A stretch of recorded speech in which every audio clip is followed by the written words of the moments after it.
Hello, everyone.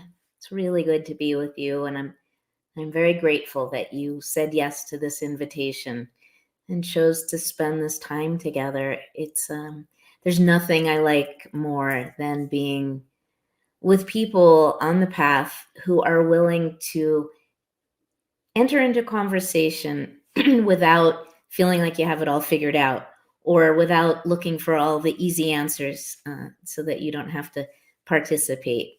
I feel like the invitation here and what you're saying yes to today is being a mystic yourself and claiming that, and not looking to the authority figures and the established religious icons to define what it means to have a relationship with the sacred. You're allowing it to unfold in the holy ground of your own life. At least I hope you are. So that's what we're up to for these 4 sessions, is how to, and what it looks like and feels like and tastes like to reclaim that sacred reality in the middle of your messy, everyday, seemingly mundane existence, and sometimes in those really loaded moments when we are experiencing suffering, that it seems like the sacred might be farthest away. So both in the mundane and in the fraught moments of our lives, how do we not, despite those challenges, but through the portal of the ordinary, find the sacred presence that our hearts yearn for?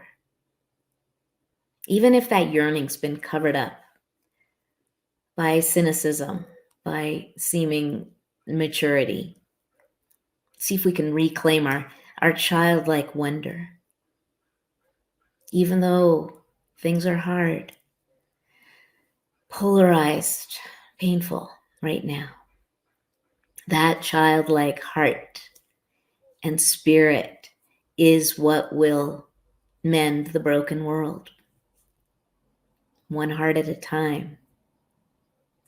All right, so I'd like to begin by lighting a candle in honor of all of you who've made your way to this little oasis in the desert.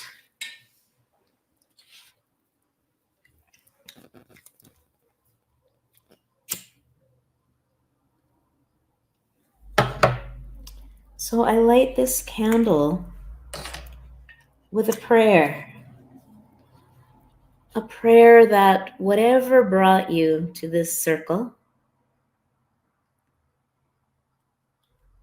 is honored here, is transformed by community, by just coming together in the circle of seekers, and that your life's path, all that you've been through, that culminates in this moment, that you know all of it is welcome. That I bow at the feet of your life, your experience, whatever you've been through that brings you right here.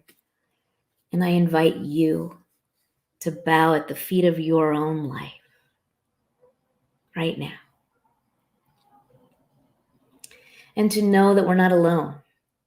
There's a community of seekers that join with you in this quest for awakening, for connection. And that there is a circle of ancestors and angelic beings, the invisible ones, who surround us and uphold us and guide us when we dare to tune into them. So we give thanks for that invisible support.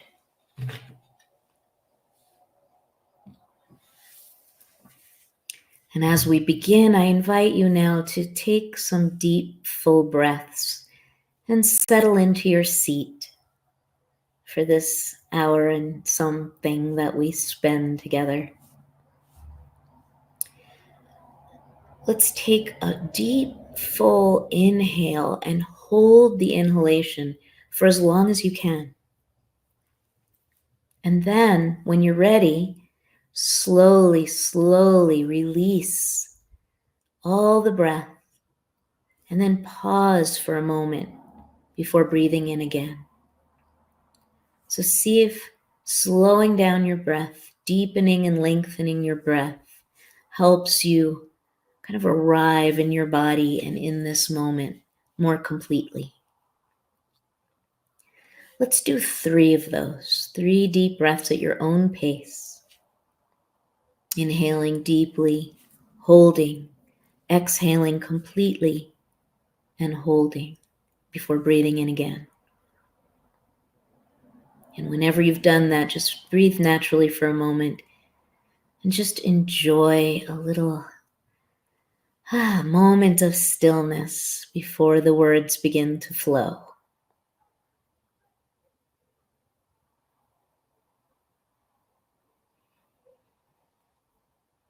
Feel the way the breath moving through every cell of your body revitalizes you, wakes you up, and calms you at the same time and centers you.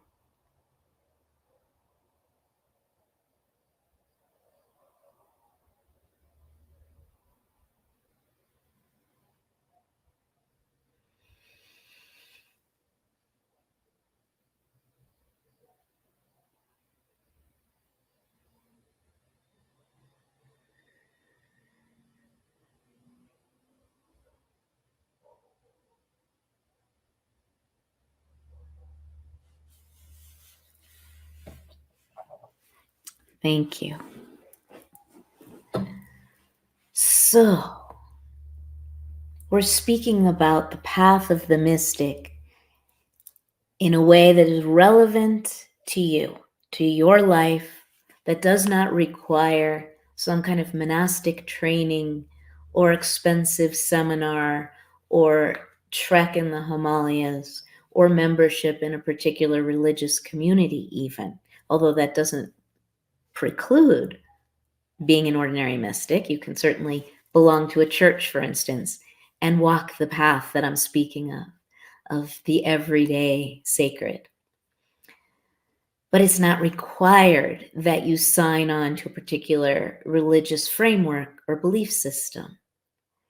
In fact, sometimes organized religion can be an obstacle, as you probably know and have experienced, to an actual intimate relationship with the great mystery of love. Really, it's about love. So I'd like to read you something hot off the press. This is from my new book. It's not out yet, forthcoming, called Ordinary Mysticism. And here is what I mean when I say that you and I and all of us are mystics, that this is our birthright, that to be a mystic means to have a direct experience of the sacred, not just an idea or talk about it or establish a belief about it, but an actual lived experience. So here we go. Just a paragraph for you before the rest of the world gets this book in a few months. What it means to be a mystic is to have a direct experience of the sacred. You have had zillions of those. You may be having one right now. Some resonance in your bones that whispers, yes, you belong. A mystic is someone who skips over the intermediaries, ordained clergy, prescribed prayers, rigid belief systems, and goes straight to God. Meaning, someone who experiences the divine as an intimate encounter rather than an article of faith. A mystical experience may or may not be connected to established religious traditions, theological structures, or faith communities. Mysticism is not about concepts. It is about communion with ultimate reality.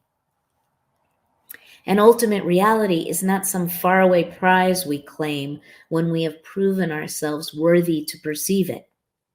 Ultimate reality blooms at the heart of regular life. It shines through the cracks of our daily struggles and sings from the core of our deepest desires. A mystic knows beyond ideas, feels deeper than emotions, is fundamentally changed by that which is unchanging. Mysticism is a way of seeing beyond the turmoil, the rights and wrongs, good guys and villains, to the radiant heart of things. The mystical gaze reveals the miracle in the summer thunderstorm and the bowl of ramen. It glimpses the face of the holy in the withered peonies and blesses the sound of the siren in the middle of the night. It quickens the heart with yearning and also soothes the soul with the felt presence of the sublime. A mystic gazes through the eyes of love, and love reveals itself as the only true thing.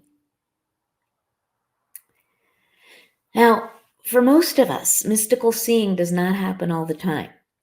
But for all of us, it happens some of the time, right? And for more and more of us, it's happening more and more of the time. In proportion to current challenges, fill in the blank, systemic inequity, climate catastrophe,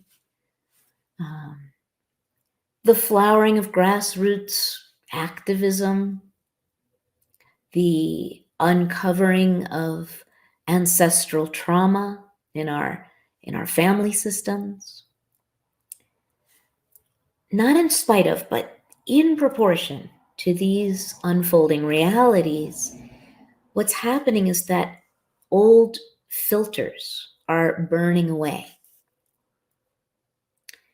And it's as they go, as the structures begin to collapse, the structures that are no longer working, as new consciousness is rising, the burning away of these old filters is allowing us to walk through into reality in ways that we were protected before. But we're also being granted access to the numinous reality, the numinous nature of the universe. By numinous, I mean blessed, sacred, that radiance that both lives inside of all that is and transcends that which we see. When you decide, this first class is called intention, right? When you decide to walk the path of the mystic, the mundane shows up as miraculous. I promise you. You make the choice to walk this way, and the most ordinary things, I know you already know this and have experienced it, but more and more, the ordinary mundane realities open up like a door swings open or a flower unfolds, and we see into that radiance. The boring things become fascinating, riveting. I mean, have you ever seen the way a child can play with a wooden spoon for a long, long time and look at it, like turn it in her hand and look at every aspect?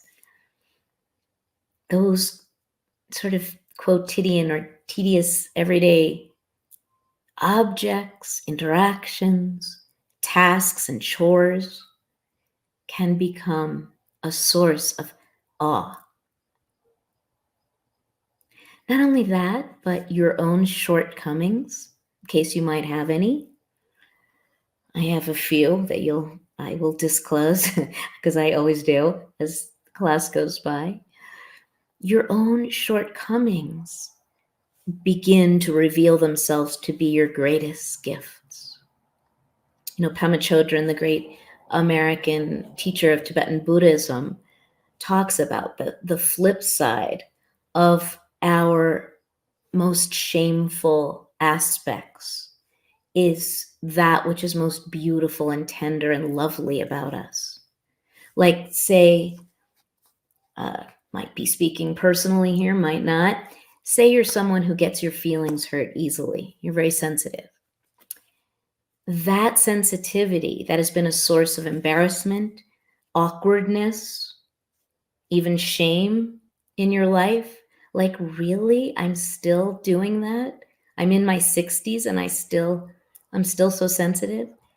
Yes, my love, that is also your gift. That tenderness of heart is a generosity, a source of goodness that you offer the world because you treat other people as you would hope to be treated, with kindness, with courtesy, with a willingness to see their goodness, right? So this is available to us, this kind of seeing of the goodness not only in the world, but in our own dear selves. When we set our intention to walk this path. What path? The path of love. The way of the mystic is the way of love. Why? Because a mystical experience is not simply an experience of the felt presence of the divine. It is. It is about a direct encounter with the sacred versus some idea or exercise having to do with believing in God. No, it's not about belief. It's about experience. Yes, but it involves falling in love with that sacred reality that you encounter. That's why in many mystical traditions, God is spoken of as beloved. The divine is so much more than beloved, but that is a very useful metaphor, lover beloved, for our relationship with the great mystery, with ultimate reality. Because when we encounter the sacred, the divine, and it's often fleetingly, by the way, if you're like, well, I would love to just hang out with God all day long, most people don't. For most of us, there are fleeting moments of epiphany, moments of equanimity, moments of serenity, where we feel like we are resting in that sacred presence. And then it's gone again. That's normal. That's natural. It's like you can't stay in a state of heightened sexual arousal every minute of every day. You have to integrate. And so we can't be in a constant state. Maybe there are beings who do, but I think even thinking that there are these saintly, mystical men and women who are in a sustained state of divine intoxication is an unhelpful aspiration. I don't even know. This is someone who grew up in the yogic tradition. I don't even know if that's real. Those saints and mystics and yogis and others who are so fully awakened that they never fall back to sleep again. I don't even think it's a matter of falling back to sleep. If we have mystical moments of feeling that direct communion with the sacred, and then they pass, I don't think the passing is a problem to be solved or a pathology to be cured, but rather a time of integration. We integrate those mystical moments into our everyday lives and uplift the ordinary and behave more lovingly, ideally, when we've had encounters with the source of love itself. So when I talk about setting your intention, I'm talking about deciding to live as a mystic, to walk the way of love, to open yourself to receive these mystical moments, to receive the beloved in the chamber of your soul. Teresa of Avila, Carolyn, and my favorite sister mystic, speaks of the soul as a magnificent palace with many rooms. I translated the interior castle from Spanish to English, and I used the original, what is the word I'm looking for? Literal definition of las moradas, las 7 moradas del castillo interior, the 7 moradas of the interior castle. Morada could be translated as dwelling. Many people translate it as mansion, as in from the biblical quote, God's house, in my house there are many mansions. But dwelling is the direct translation of morada. And so Teresa sees our souls as the most magnificent place in all of creation. Not just a nice place, like, oh, you're not as bad as you thought. Your soul is beautiful. No, your soul is so beautiful, so radiant and magnificent that the Holy One themselves, himself, herself, chooses to dwell there in the center, the very center of your soul. Because why? It is the most beautiful place the Holy One could ever hope to live in. And so the Holy One, Teresa says, is inside, in the very center of our souls, beckoning us. And all we have to do is turn inward. But we go deeper and deeper and deeper inward. And the deeper we go, paradoxically, you would think it would get darker and darker, but it gets lighter and lighter because there's this radiance emanating from that central chamber. And so we dwell inside in intimate communion. And then we go back out. That's when we grapple, as she says, with the serpents and reptiles who are going to challenge us but make us grow. And we'll grow stronger from getting back out into the world and engaging with those challenges, those reptiles. So let me say again that there are gorgeous mystical texts like the Interior Castle, like the Bible, like the Bhagavad Gita and the Tao Te Ching, like the Torah and the Quran. Many beautiful, poetic, invitational sacred texts. Read them, engage with them, do Lectio Divina, that is soul reading with them.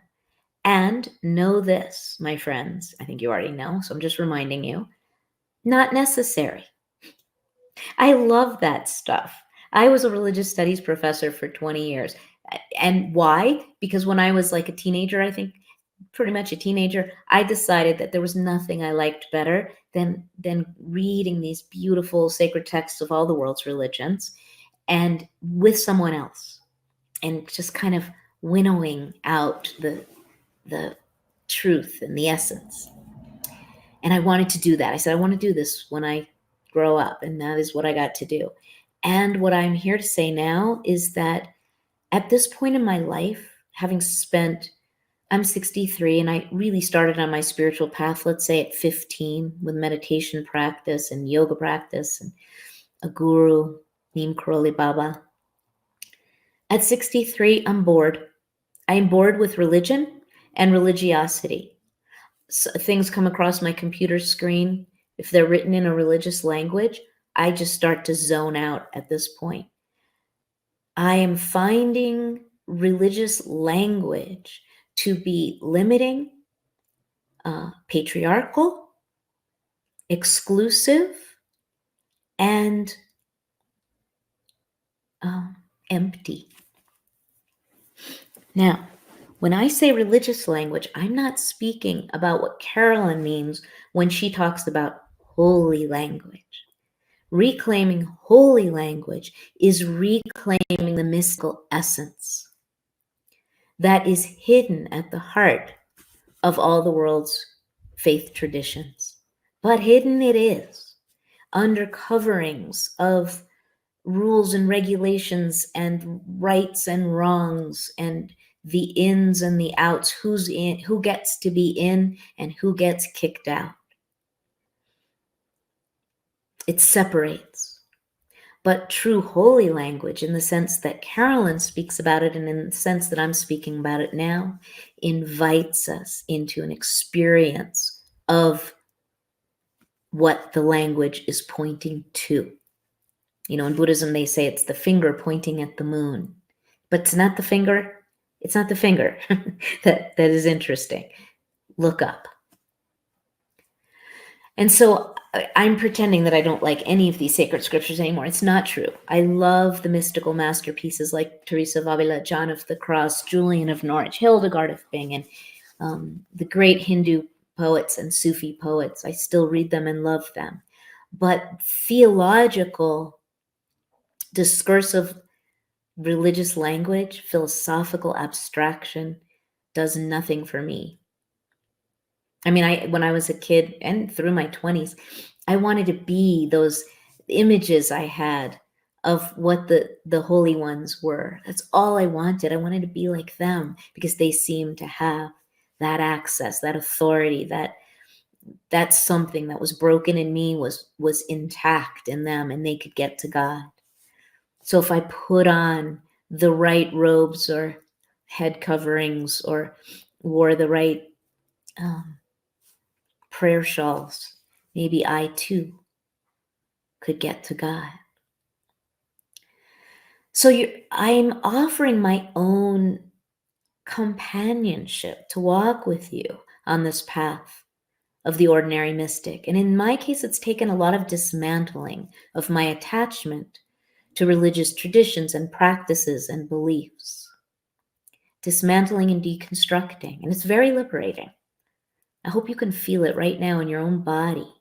The liberation that comes when we set aside, you don't have to light it on fire, although there's nothing wrong with that either, but you can just lightly, gently set aside your belief systems, your cherished practices and memberships, and allow yourself to consider the possibility that the divine dwells in the very center of who you already are.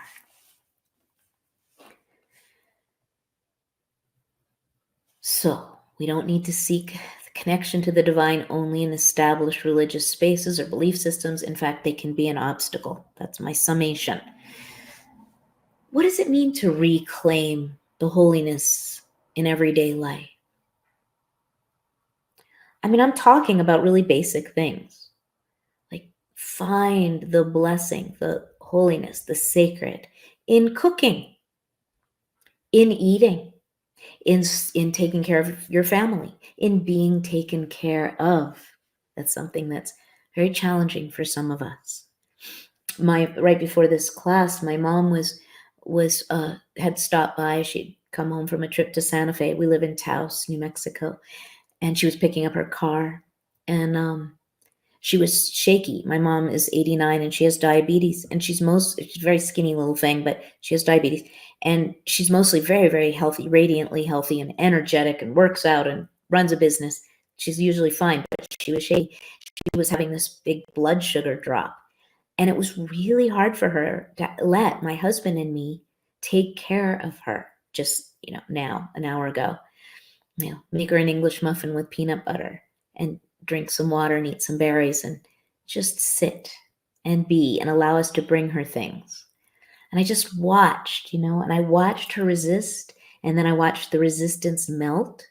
And it was a moment, my friends, of communion, not just with my mom, but with the divine, through the ordinariness of taking care of my beloved elder when she needed me, and watching her give in to that, surrender to that.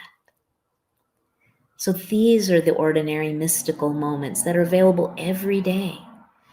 I mentioned food because food is so often a place where we can if we slow down enough to taste it, I don't mean just taste the food, but taste the communion around food, we can feel the presence of the divine so clearly. It's why food is often ritualized in the spiritual traditions. I remember when I was a child, went to an alternative school here in Taos, New Mexico, the mountains of New Mexico, and Taos Pueblo is here. It's an indigenous community, and it's the oldest, longest, and it's the longest continuously inhabited indigenous village in the Americas. It's been inhabited for 1,000 years, Taos Pueblo. And there was a Taos Pueblo elder who came to our school. This was very common in those days. Ram Dass came, Trungpa Rinpoche came, they all came through our doors. And this Taos Pueblo elder, Grandpa Joe, was sitting with us at lunch. And one kid threw some food across the room to another kid, across the circle to another kid. And Grandpa Joe was like, and he was this gentle little guy who was about 5 feet tall, long braids, dark skin and blue eyes, and spoke very little, very deeply lined face. And he said, "No, you never throw food. Food is sacred."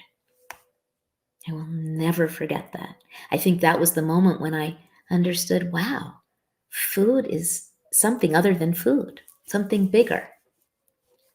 So there are so many ways to reclaim the sacred in your daily food routines. Like, that's why in mindfulness practice and mindfulness training, you're often invited to eat something like a raisin or some simple bite of familiar food and eat it slowly and chew it and let it melt on your tongue. You could do it with dark chocolate and experience it completely rather than just gobbling it.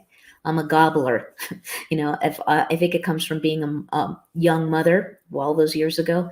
When you're trying to feed your children, you have to like shove some food in your mouth really quick and get it over with so that you can feed the machine, but still take care of all that needs to be done.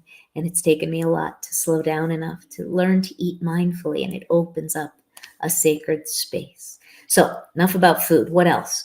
Nature, obviously. For many of us, we experience mystical communion in nature, in walking, if you're able to walk, or in otherwise finding a way to be in the natural world, even if it means just opening a window in the city street or wheeling your wheelchair through a park. But being in nature, listening to the birds, really listening. When I take walks, which I do every day, I live on the boundary of national forest, so I can be in the national forest in about 5 minutes. And I know I'm lucky and blessed, and I'm grateful for it. I don't take it for granted. But every day when I walk with my dogs, I don't listen to podcasts. I don't catch up on texting. I try not even to catch up on my thinking. I try to actually tune in and listen and feel and smell. It takes practice. It's why they call it spiritual practice. So nature, what else? Pleasure. How about finding the sacred in pleasure? And you can fill in the blank with what gives you pleasure. In so many religious systems, we've been encouraged to forego pleasure, renunciation, to feel guilty about desire, sensual desire in particular. How about instead of shaming ourselves about having these desires, here we are inhabiting bodies after all, how about blessing our desires? How about finding the sacred in the center of what we want and in receiving the satisfaction of our desires? We can find mystical connection through any of the arts. Experiencing art, like taking it in visually, appreciating art, making art. I don't know a single artist in any medium, visual art, music, dance, writing, poetry who doesn't admit or wouldn't admit that when they are making art, there is at least some point at which they lose themselves and experience some kind of, it's almost like a love making with the muse, right? That there's this collaborative dance between yourself as the artist and some other presence that's guiding you. Some people feel like it's channeling, it's just a way to describe this ineffable experience of co-creation with the divine, this mystical dance of making art, making music. We can experience the presence of the sacred in community, in the way community sometimes comes together when things are hard and rushes in to surround someone who's broken, to lift and tend them, to honor them. The way community can activate around a cause for justice, and embolden and strengthen each other to help us do what is ours to do, because we can't do it alone. We can find the presence of the sacred in ordinary, everyday disappointments and in major heartbreak.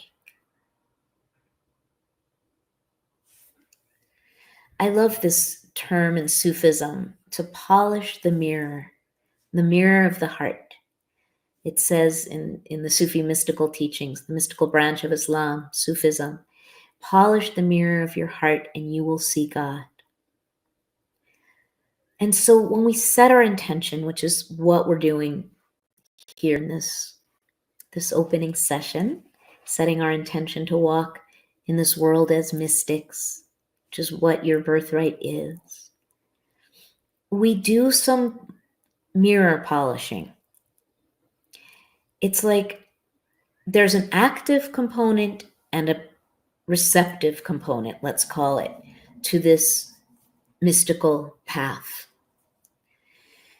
In many traditions, it talks about clearing the heart, sweeping out the chamber of the heart so that grace can come. But that's the thing. You can't force it. You can't bargain for it or negotiate for it or engineer it. Grace, that is. Grace is grace. Grace is freely given. However, we can, as my friend Carolyn and my friend Jim Finley says, adopt, what does he say? The stance that will make you least resistant to the presence of grace when it comes. Right? So we do our work. We cultivate a contemplative life, a contemplative gaze. And then it's not up to us after that. Then we open ourselves to receive that sacred inflowing if and when it comes. It is once again a collaboration with the universe, with the divine. John of the Cross, the great 16th century Spanish mystic, protege, and I think also teacher, was kind of they were mutual spiritual directors of Teresa of Avila, mutual spiritual companions. He talked about the dark night of the soul as having an active component and a passive component, the active night and the passive night. In the active dark night, we are doing the hard work of polishing the mirror of our hearts through prayer, through meditation, through beseeching the beloved to come and to make us worthy. He was a dude. He had to talk in terms of meritocracy and worthiness. But he had a very feminine soul. More on that later. And then we allow ourselves to be the receptacle. In the Christian mystical tradition, they talk about the via negativa, right? The via negativa is the way of dismantling, of taking away, rather than adding up to that, knowing God through adding, God is this, God is that. It's rather stripping away all the ideas and getting to the naked heart of truth. And so in the via negativa, there are 3 stages: the via purgativa, the via illuminativa, and the via unitiva. In the via purgativa, we are doing that work of emptying the crammed, overflowing vessel of our hearts and minds, clearing it out, coming back to zero, what they call in Zen beginner's mind, right? We're working at it. In the via illuminativa, it's like we've cleared the vessel, and now into that vessel comes flowing the divine radiance, illuminating everything. So purgativa, purgation, purification; illuminativa, light pouring in to the space that we've opened through our labor. Now we can receive it. But there's one more stage, and that is the via unitiva, union. And union, this is how I see it. I don't know how the early monastic teachers saw it, but that divine radiance that pours into that cleared vessel is so warm that it melts the vessel itself. And then we pour into God. That's union. Union is a melting, a melding, a dissolving. Dissolving of what? It's not like you're gone forever. It's not like you are. Teresa says it's like the drop of water that disappears into the ocean. But it's not forever. You return to your ordinary consciousness, changed by this experience of dissolving the illusion of a separate self. The illusion that you are separate from God dissolves in those mystical moments, those moments of union and communion, those moments of what Julian of Norwich, the medieval English mystic, called so beautifully called oneing. We all get to one with the divine from time to time. And it's not like it happens and then it's over and that was nice, but done. It does change everything, maybe very subtly. But the more we allow ourselves to show up for the inflow of the sacred, available in any ordinary moment of our lives, the greater our capacity for receiving it another time and sharing it. Just being in your presence when you've had those moments of communion will change other people in subtle and beautiful ways. There's an intimacy to the life of the mystic, because if it's about direct experience versus beliefs, then that direct experience is an experience of intimacy with the divine. That's why so many mystics describe it as a communion of lover and beloved, a love making, and a love making that leaves a seed in us that blossoms into a birth. There are little births all the time and little deaths all the time, little crucifixions, sometimes not so little, and small resurrections, sometimes big ones, right? Especially when you allow your experiences of crucifixion to be not obstacles to a religious experience, but the invitation into mystical union. And you know how, well, we're going to talk more about this in the 4th session, but how sometimes a death in, someone close to you, it's like it just blasts open the gates, and the holy comes flooding in, and you're like, wait, what are you doing here? A terrible thing happened. Why am I experiencing this holy hush? It doesn't make sense. I'm supposed to only be sad right now. But so often it is in the moments of tragedy and sorrow that the Holy One breaks through, because it strips away our protection. So, deciding to walk as a mystic in our ordinary everyday lives is about intention, but it's not like this white knuckled, I promise God, I am going to focus on you and not watch the fluctuations of the stock market, and not drink too much wine, and not binge on Netflix. I'm going to just be holy. No, no, no, my friends. That's the old way. That's the patriarchal way. That's the boy God telling you what to do and bossing you around. The way of the mystic is the way of welcoming, of generosity, of affirming your beauty and your power. So you're not having to renounce anything.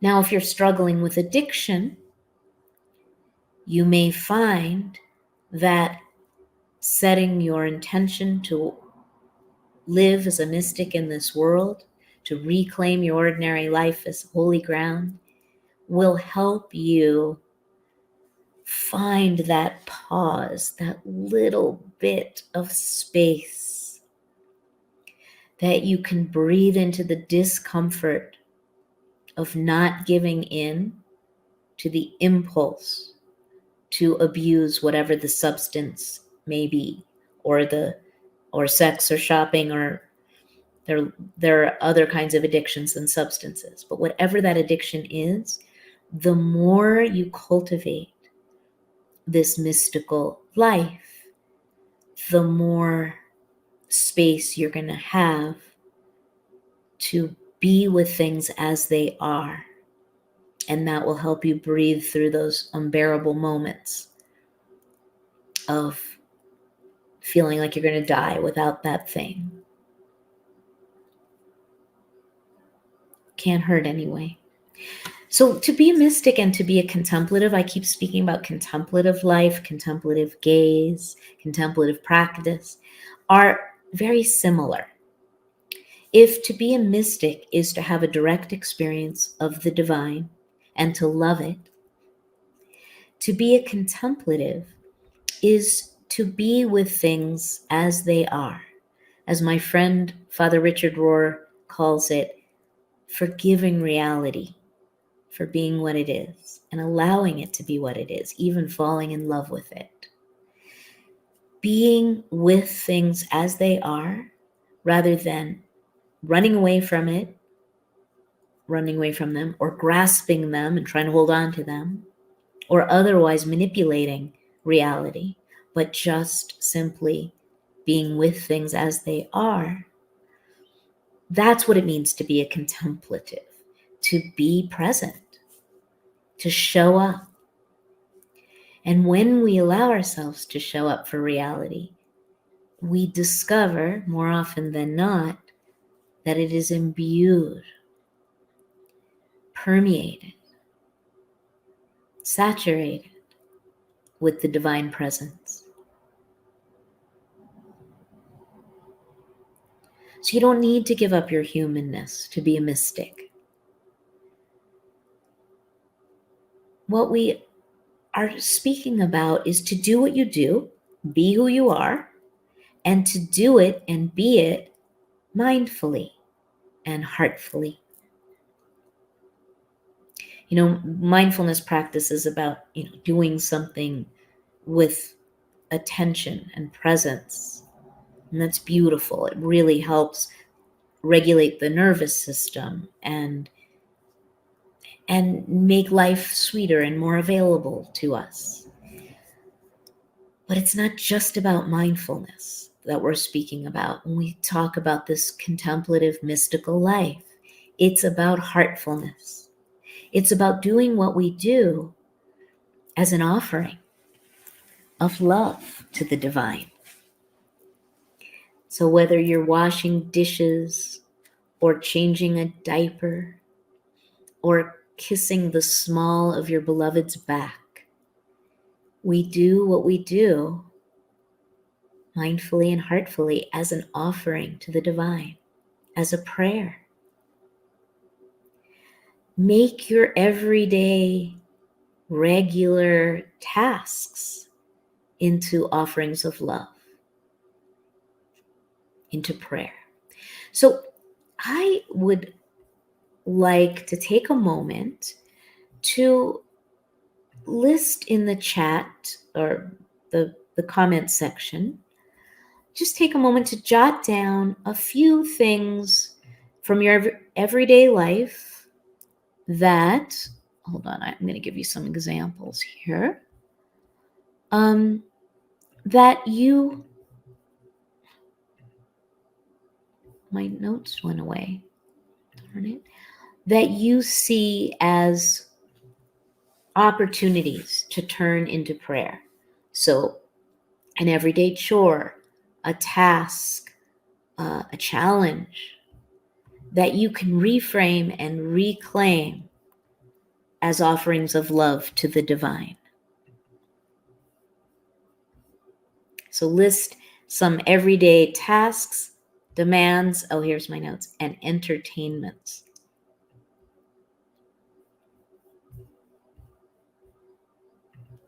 Let's see if they can start flowing in here. Everyday tasks, chores, entertainments that you can reframe, reclaim as offerings of love to the divine. Okay, I named some: washing the dishes, kissing your lover. What do you got?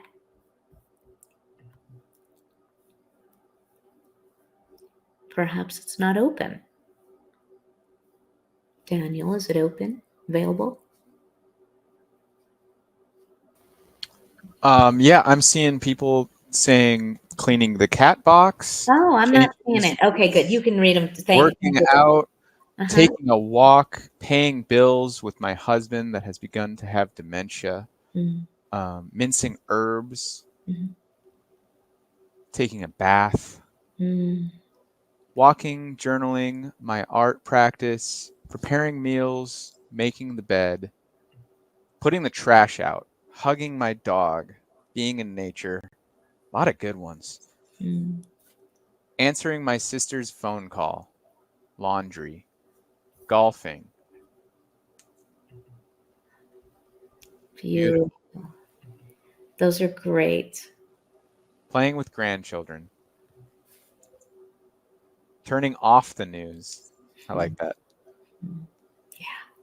Feeding my dogs. Washing clothes, driving, walks in nature, sitting on the front porch, painting.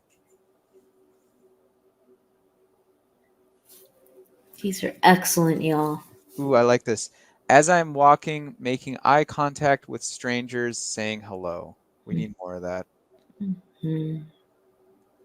Enjoying the birds fly by. Loving others who are anxious, watering the plants. Listening to the morning birds with the first cup of coffee. Listening to this workshop. Family conflicts. Definitely cleaning litter boxes. Reading current events. Chatting with neighbors cooking meals, I think is what that says. Creating, drinking tea, drinking coffee.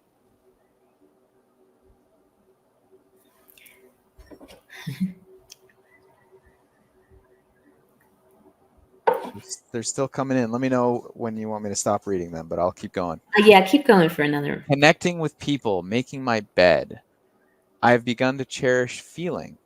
It is often raw. Playing banjo on the porch. Beautiful. Giving compliments, overcoming hardships. Those are great. A couple more, Daniel, and even though I want to do this forever. Yeah, I know. This is nice. It's kind of cathartic. Cooking a diabetic meal for my husband. Aw. Being kind to self, patience, acknowledging my hurt, enjoying the silence.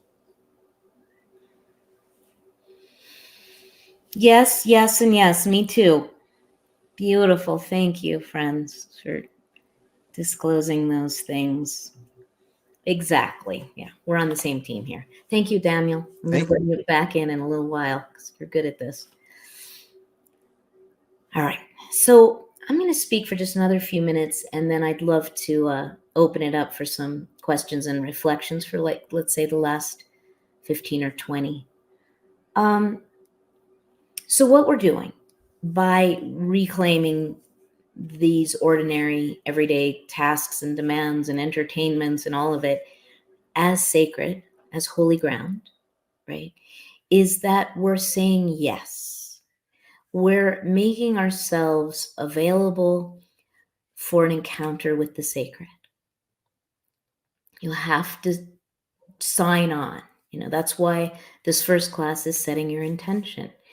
Yes, it can just happen spontaneously and often does. There's the famous Zen image of the person sitting under a tree and in the fall, and a leaf falls, and satori, enlightenment, awakening happens. Just watching that leaf, it's spontaneous. And we have those moments too, for sure. And there is this co-creative reality where we participate. We say yes to making ourselves available for that sacred encounter. With the encounter with what? With truth, with beauty, with the self, with God. And that truth or beauty, that presence of God, flashes out of everything that is, from the sublime to the ridiculous, as the French saying goes, from the gorgeous sunset to being present for a birth, to the moody coworker, to a difficult diagnosis. When we say yes to making ourselves available to an encounter with the sacred, not despite, but through these sublime and ridiculous everyday things, we are, dare I say, rewarded with a renewed access to the divine, to that holy ground. So, what opens the way? Lots of things. And this is where I'm not discounting some of the traditional religious and mystical methodologies, contemplative practices, prayer, whether they're prescribed prayers or prayers that you create yourselves, the sacred scriptures, poetry, chanting, all of those things can be bells to wake you up. The looking to the mystical masters, whether it's Christ or Mother Mary, the Buddha, Krishna, white buffalo calf woman, Quetzalcoatl, Mother Earth, Gaia, Tara, Kuan Yin. There are many embodiments in the spiritual traditions, what I call the mystical masters, that we can turn to, that can help us on this path of cultivating a mystical gaze in our own lives. Yes, yes, we shouldn't discount them. But there's also the ones that we organically discover or create. I really find that many contemporary poetic voices out there, especially the BIPOC and marginalized poets, speak that divine truth, and they're like bells that wake me up and grant me this access to the numinous, even if they're talking about social injustice or the environmental catastrophe. There's something that opens my heart when the poets speak in poetry, when the musicians speak through music. poetry and music are powerful way openers. They open the way. Animals. For me, my relationship with my animals is a divine dance. It is, every morning when my two dogs, Lola and Ruby, greet me and act as if the best thing that could ever happen in the universe just happened, which is that I woke up and walked down the stairs. It opens my heart, and the presence of the sacred comes flowing in through the eyes and the licks and the love of Lola and Ruby. I think many of you can relate to the intimacy with animals being holy. Another thing that I really encourage you to do to cultivate this mystical path in your everyday life is to get creative about rituals and practices. So creating your own altars. I think many of you probably already do this. If you haven't, I encourage you to start. If you used to but haven't in a while, maybe refresh this practice. Create shrines and sacred spaces. I wish I could lift up my computer right now and turn it around, the space that I'm in, my little studio, where there are little shrines everywhere, little altars everywhere. Sacred spaces that I've created that include sometimes statues of the Buddha, pictures of my guru, Neem Karoli Baba, and Sri Siddhima, but also bones and stones and candles and little cups of earth and water, vessels of water and incense and sage, sticks of sage that grows all around my house here. So my altars are a mixture of the ancestors and the great mystical masters, and also objects from nature. Beauty. Beauty is my way. Beauty is my opening. I surround myself with beauty, and it reminds me of the presence of the divine. You can also write, and I do this too, your own prayers. There are beautiful existing prayers in all the world's great religious traditions, but don't let them have all the fun, the ancient ones.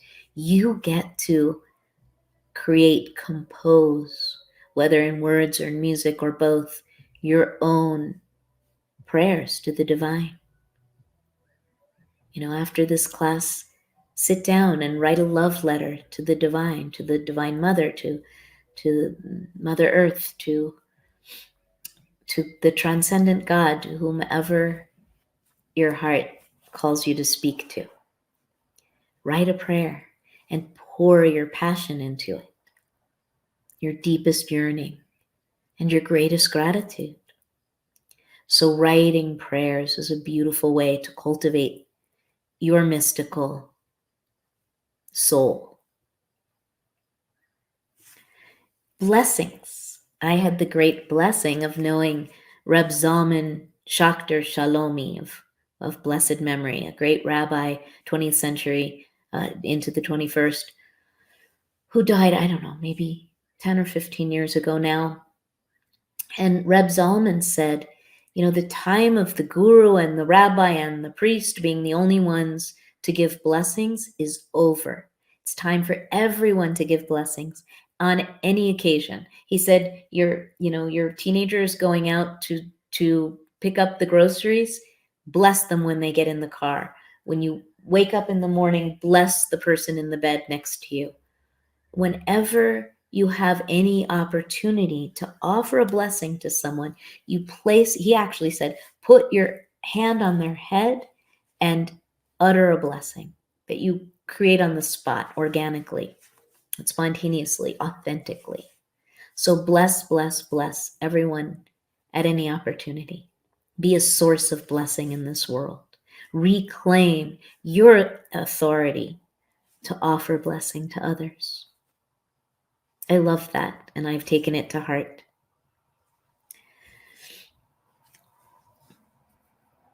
As we move toward closing this part, not there yet, just a few more things to say. I want to make a distinction between a vow, which is a conventional religious formulation, and an offering of love.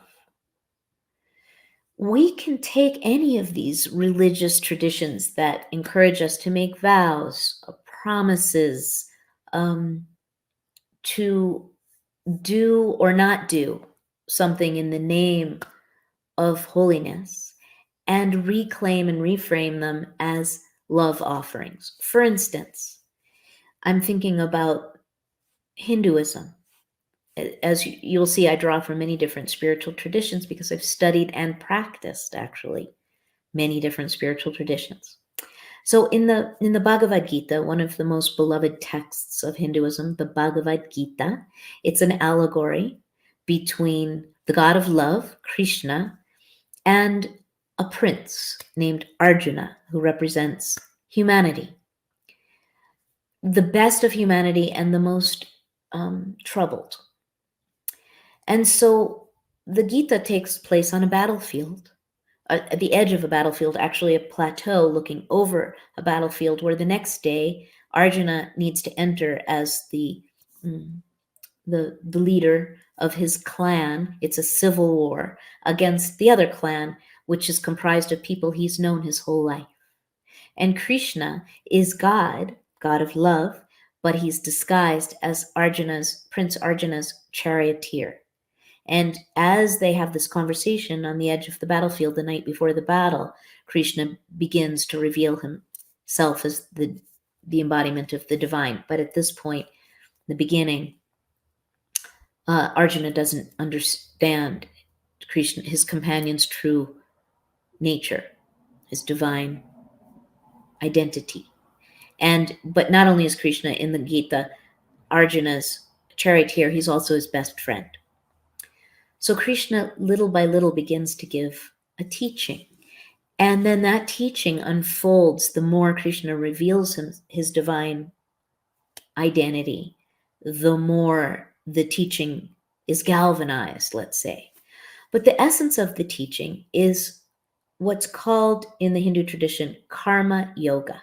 So there are all these different branches of yoga. Yoga asanas, like many of us do in studios or yoga centers, are one sub branch of the major yogas. Yoga meaning path to union with God. That's what yoga means. Path to union with God. It comes from the root of the word is the same as yoke. You yoke yourself to the divine through these different streams. So karma yoga is one of the yogas, one of the paths to or ways to union with God. And karma yoga is about really what we're talking about, reclaiming your everyday life as holy ground, as the place where you connect to God. And in these teachings, Krishna says, do everything you do as an offering of love to me. Beautiful, right? That your ordinary everyday actions be a love offering to God. But Krishna goes on to say, and then don't be attached. Like, say you're engaging in activism, environmental activism, social activism. You do it with all your heart, but you have no attachment to the outcome. That too, beautiful teaching, right? Beautiful. And important for activists to hear, because we get very attached to what we think of as right and wrong and good and bad, and vanquishing the evil so that good may triumph and prevail. Yes. But when we get very attached, we get very angry, because reality rarely cooperates with our ideals. And so it's understandable, this teaching, that we do what we do without attachment to the fruits of our actions.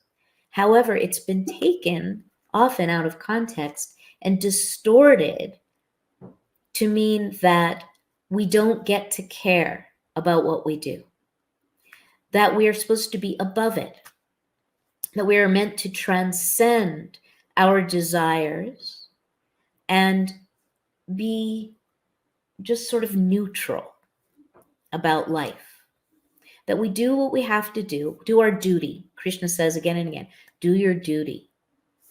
and don't be attached to the outcomes, to the fruits of your actions. But it gets very disembodied, my friends, this teaching. Beautiful core, like all the world's great mystical teachings and all the great scriptures. The essence, the original revelation was excellent, but it gets distorted to get us to check out of our embodied human experience. Like, oh shit, I'm having a desire. I must be bad. This isn't holy. This can't be holy. Whether it's a desire for chocolate or for peace on earth, if we berate ourselves for wanting, we are cutting ourselves off from the spiritual wellspring that lives in the core, at the very ground of our ordinary everyday lives. You get to want, you get to have desires. You don't have to transcend your body or your wishes or your personality or your neuroses.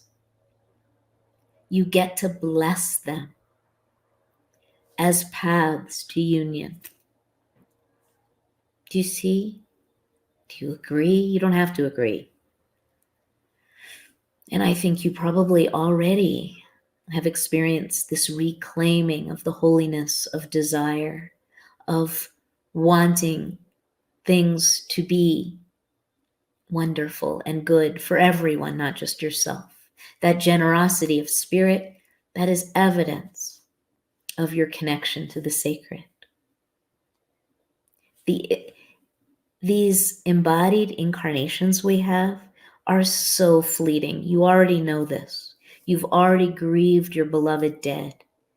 You know how quickly it's all over. And so in this brief time, when we get to be in these bodies, in this life, in connection with other bodies and other lives, we can give it all our loving attention and intention and claim it and reclaim it as holy.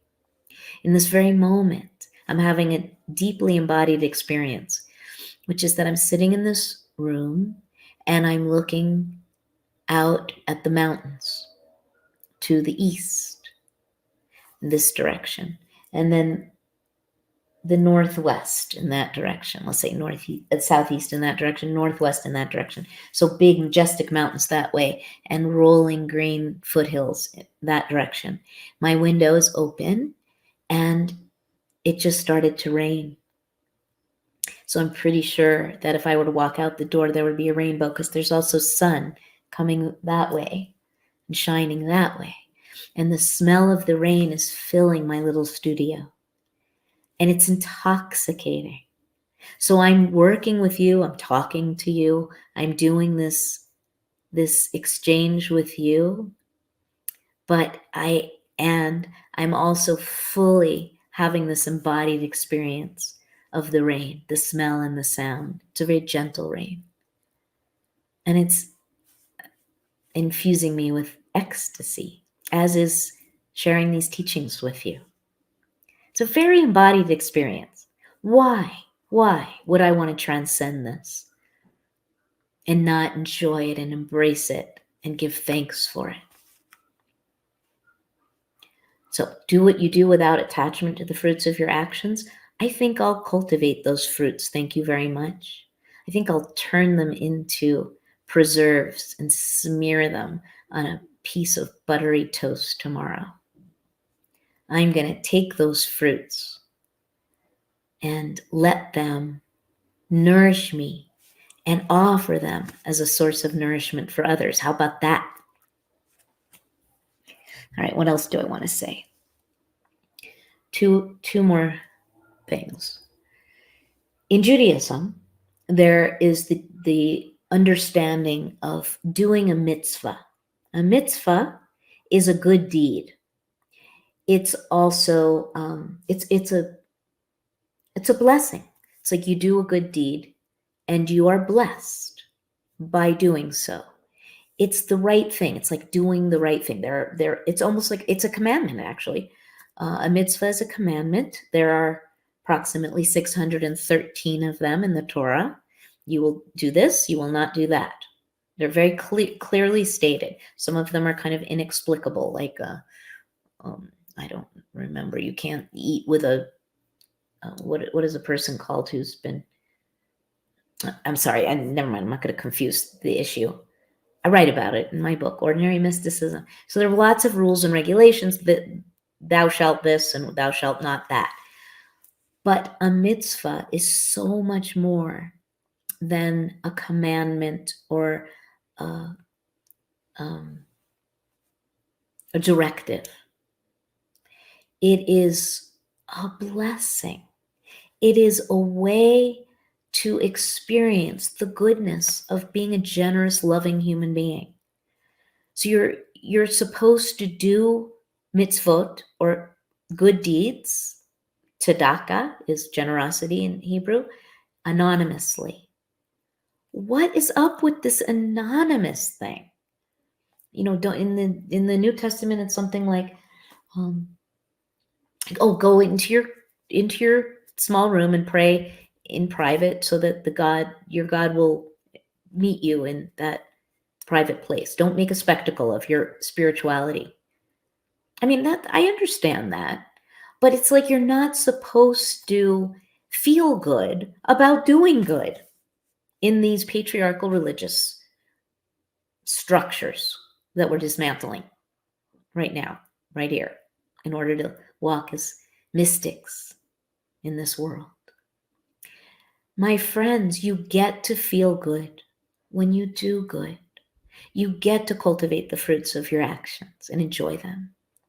You get to be happy when you bring someone a pot of soup who is grieving or ill, and you can see that it makes them feel better for just a moment. You're not supposed to love and enjoy that and revel in that. That doesn't make you an egomaniac. That makes you a loving, generous person who's experiencing the satisfaction of bringing some modicum of comfort to those who need comfort. It energizes you to step up even more, right? So that is part of being an ordinary mystic. It's reclaiming the goodness of everyday life and of your own dear self, who is doing the very best you can, imperfectly though it may seem, by standards of patriarchal perfection and purity. The same thing with the bodhisattva path in Buddhism. The bodhisattva way, it's really like daunting if you think about it. The bodhisattva vow is, I am going to stay on the wheel of samsara, births and deaths and rebirths. I'm going to keep reincarnating until every last being is liberated, is awakened, is enlightened, is free from suffering. I could merge into the one and become enlightened myself, but no, I'm going to keep coming back and helping my friends until every last blade of grass, it says in some translations of the Bodhisattva vow, is liberated. Big, big vow. Could be quite overwhelming and grim. Doesn't need to be, my friends. The Bodhisattva path, the path of promising to stay here in the world and help everyone along instead of just going for your own individual enlightenment, liberation, salvation. It's beautiful, but it doesn't have to be harsh and it's like a martyr. You can rejoice in offering yourself in this world as some kind of source of goodness, of nourishment, a bridge for the weary to cross over the waters, the raging waters. So think of a situation that is difficult and see if you can offer yourself as a source of consolation, of comfort, of relief, of refuge. we're so conditioned to turn away from things or to check out of them. You know the term spiritual bypass, right? That's when you use your religious beliefs and methods to not feel it, right? Like, so you can see it when someone dies and people have all those platitudes, they're in a better place, God needed another angel, all that bullshit that we hear when people are uncomfortable in the face of someone else's pain. How do we breathe into it? Someone else's discomfort or pain or our own, and not turn away? How do we soften our hearts? How do we yield? Even become curious about the full experience that is difficult. That is what it means to be an ordinary mystic, to show up with gentleness, tenderness, and childlike wonder.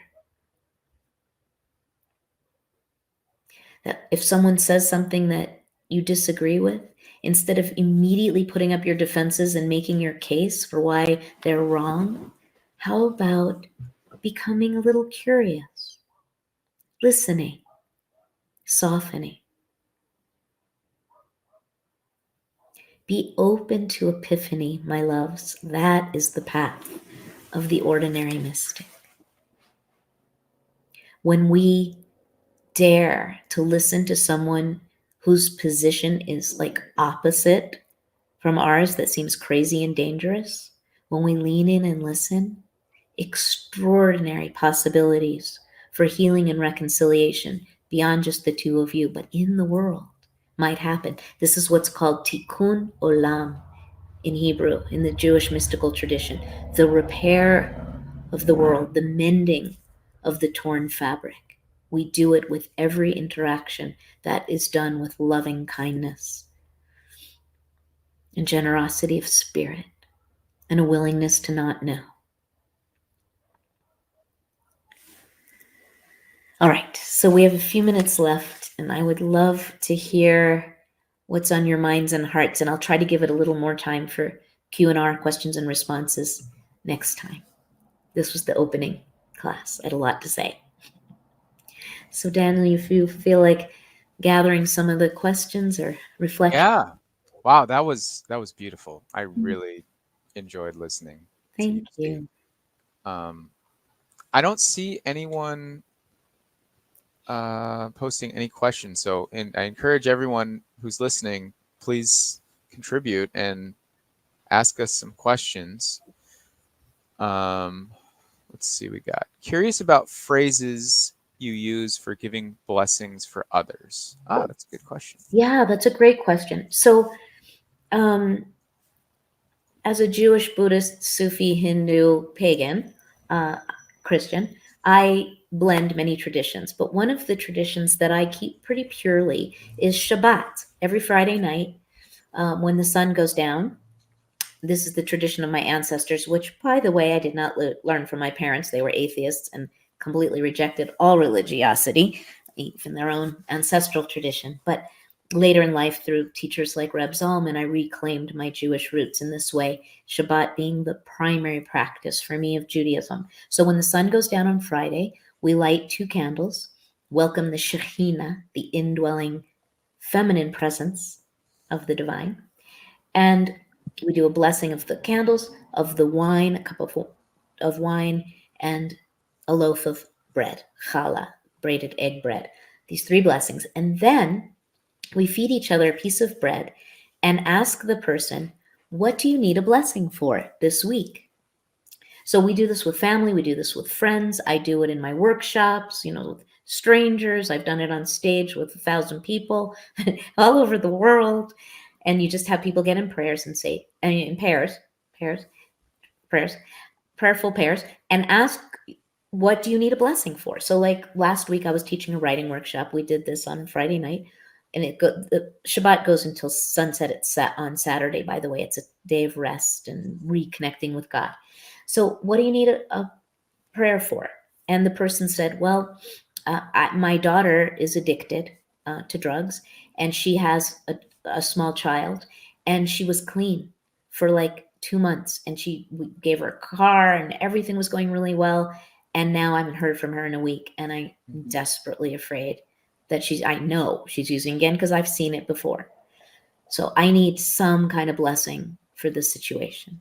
And so I put my hand on her head and I said, may the beloved fill your heart with peace and comfort, because you have, and you well know that you have no control over the situation. All you have control over is how you respond. So may you be given the courage and the love and the comfort to be able to withstand the uncertainty and sorrow of the situation and be able to meet it with bravery. So I, that's spontaneous. I love that, the asking for what needs to be blessed, not just kind of coming up with it on your own. Right. People know what they need. Okay, so we have a lot of questions actually that have come up.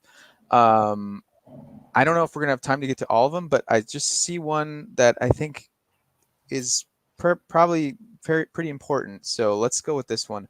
Thank you very much. How do I keep from feeling like I cannot land my feet back into the real world? Feel like I'm always feeling alone.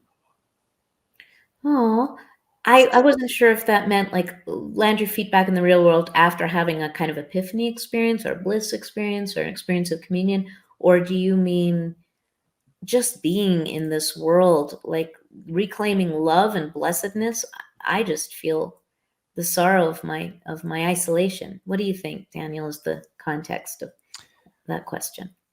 I'm not sure, but I just want to encourage Jennifer to know that you are loved and you're not alone, and you're a beautiful person for being alive. So I'm so glad you made your way to this circle, my friend, because you're definitely not alone when you're with us.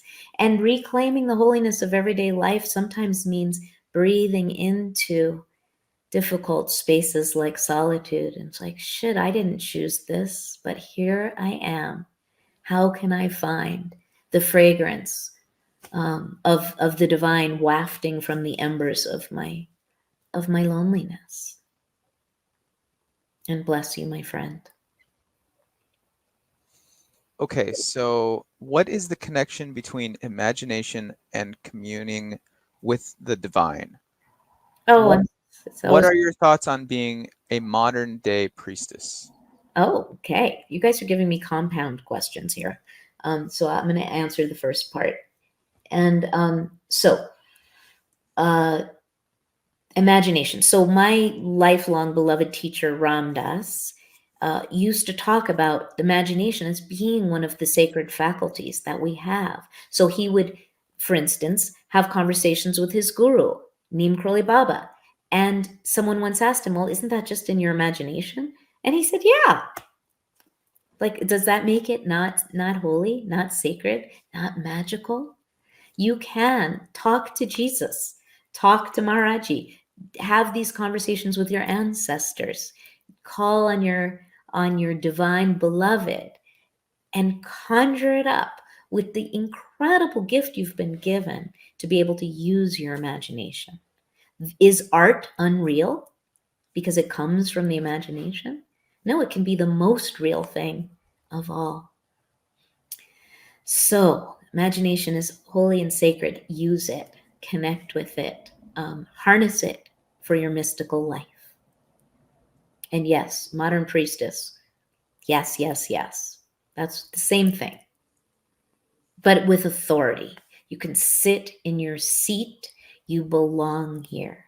You have the right and the birthright to live as a mystic in this world. Yes, yes, yes.